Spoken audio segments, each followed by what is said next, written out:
پاکستان تحریک انصاف کے چیئرمین اور سابق وزیر اعظم عمران خان کو توشہ خانہ کیس میں 3 سال قید اور جرمانے کی سزا سنائی جانے کے بعد لاہور میں ان کی رہائش گاہ سے گرفتار کر کے صوبہ پنجاب کے سرحدی ضلع اٹک کی جیل میں منتقل کر دیا گیا ہے۔ عمران خان کی گرفتاری کے بعد پہلے انہیں ہیلی کاپٹر کی مدد سے اسلام آباد منتقل کرنے کی خبریں گردش کرتی رہیں، تاہم بعد ازاں پولیس انہیں موٹر وے کے راستے اسلام آباد لائی، جہاں طبی معائنے کے بعد انہیں اٹک جیل لے جایا گیا۔ پنجاب کے محکمہ جیل خانہ جات کے ایک افسر نے بی بی سی کو بتایا کہ پی ٹی آئی چیئرمین اور سابق وزیر اعظم عمران خان کی جیل منتقلی کے بعد معمول کے طریقہ کار کے مطابق ان کی گرفتاری کے وارنٹ کو چیک کیا جائے گا۔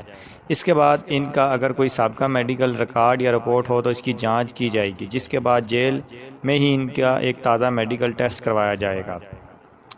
جیل حکام کے مطابق یہ ٹیسٹ ہر مجرم یا ملزم کا لازمی ہوتا ہے، جس کے بعد عمران خان کے پاس موجود ان کی ذاتی اشیاء ان سے لے کر حکام کے حوالے کر دی جائیں گی اور وہ جیل کے مال خانے میں رکھی جائیں گی۔ ان اشیاء کو رہائی کے وقت واپس کر دیا جاتا ہے۔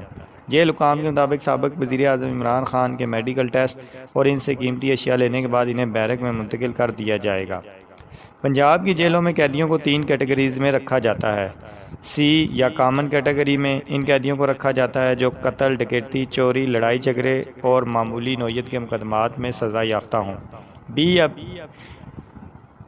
بی یا بیٹر کیٹیگری میں ان قیدیوں کو رکھا جاتا ہے جو قتل اور لڑائی جھگڑے کے مقدمات میں تو ملوث ہوں، تاہم اچھی شہرت اور تعلیم یافتہ خاندان سے تعلق رکھتے ہوں۔ گریجویشن پاس قیدی بھی بی کلاس لینے کا اہل ہوتا ہے۔ جیل حکام کے مطابق اے کلاس کیٹیگری اعلیٰ سرکاری افسران کے علاوہ سابق وفاقی وزراء اور ان قیدیوں کو دی جاتی ہے جو زیادہ ٹیکس ادا کرتے ہوں۔ جیل کے قوانین کے مطابق عمران خان کو سابق وزیر اعظم ہونے کی وجہ سے اے کلاس کیٹیگری دی جا سکتی ہے، لیکن اٹک کی جیل کے وارڈن نے بی بی سی اردو کو بتایا ہے کہ اس جیل میں اے یا بی کلاس کیٹیگری کی سہولت دستیاب ہی نہیں۔ خیال رہے کہ پاکستان کے سب سے بڑے صوبے پنجاب کی 42 جیلوں میں سے صرف 2 جیلیں ایسی ہیں جہاں پر قیدیوں کے لیے اے کلاس کی سہولتیں مہیا کی گئی ہیں۔ ان دونوں جیلوں میں بہاولپور جیل اور راولپنڈی کی اڈیالہ جیل شامل ہے۔ اٹک پاکستان کے سب سے بڑے صوبے پنجاب کا آخری شمالی شہر ہے، جو سن 1904 میں انگریزوں کے دور حکومت میں کیمبل پور کے نام سے آباد کیا گیا تھا۔ دریائے سندھ کے بائیں کنارے جہاں 120 سال پرانا شہر اٹک موجود ہے، وہاں تھوڑے ہی فاصلے پر اٹک خرد یعنی چھوٹا اٹک کے نام سے ایک گاؤں اس سے کہیں پہلے سے وجود رکھتا ہے۔ 16ویں صدی میں جب مغل بادشاہ اکبر اعظم نے دریائے سندھ کے بائیں کنارے پر جب قلعہ تعمیر کرایا تو اس کا نام بھی اٹک قلعہ رکھا تھا۔ اس تاریخی قلعے کا ایک حصہ آج بھی پاکستانی فوج کے اسپیشل سروسز گروپ یعنی کمانڈوز کے زیر انتظام ہے۔ اس قلعے میں سابق فوجی صدر ضیاء الحق کے خلاف مبینہ طور پر بغاوت کے مقدمے سمیت بینظیر بھٹو کے خلاف مبینہ سازش کرنے والوں کے خلاف مقدمات چلائے گئے۔